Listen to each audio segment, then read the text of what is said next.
Donc, on va s'intéresser aujourd'hui à la correction du 45, page 332, un exercice sur le produit scalaire dans l'espace. Donc, on vous explique que dans l'énoncé, on a un cube. Donc, la particularité d'avoir un cube, c'est qu'on peut construire dans ce cube un repère orthonormé.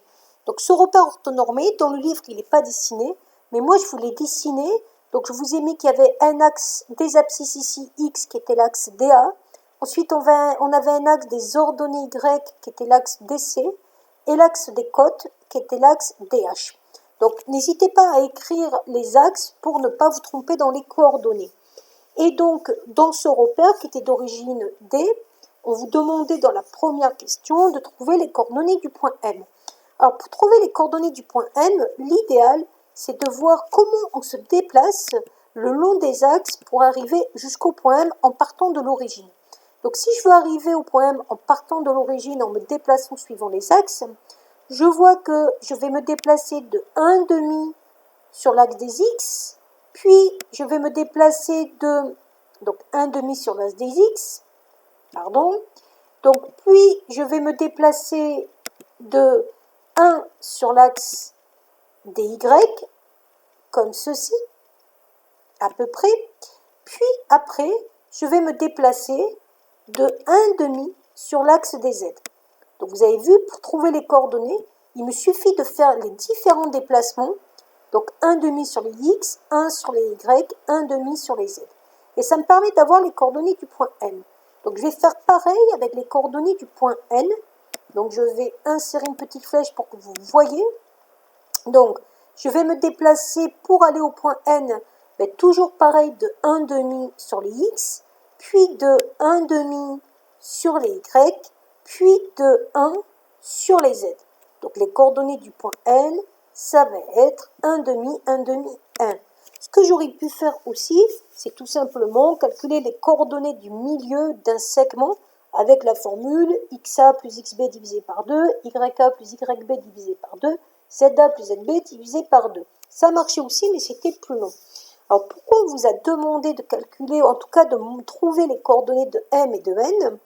Tout simplement parce qu'on va vous demander de trouver le produit scalaire de dm scalaire dn avec la formule des coordonnées d'un vecteur. Donc, pour avoir les coordonnées de 2m, c'est toujours pareil, je prends les coordonnées de m moins les coordonnées de d, mais comme les coordonnées de d, ce sont 0, 0, 0, puisque c'est l'origine, en vrai, il va vous rester les coordonnées de m ici et les coordonnées de n ici.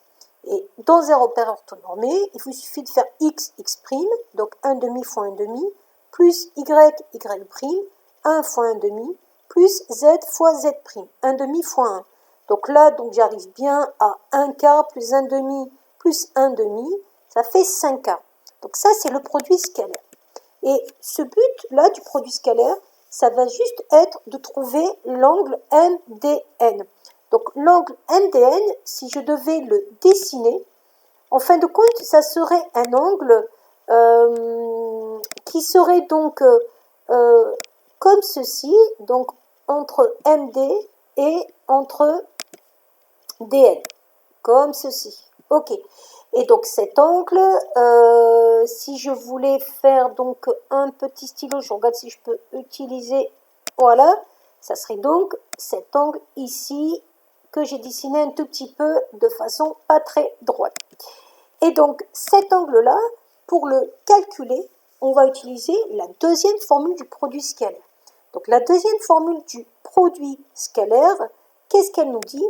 Elle nous dit que pour calculer un produit scalaire, il faut toujours faire la norme du premier vecteur fois la norme du deuxième vecteur fois le cosinus.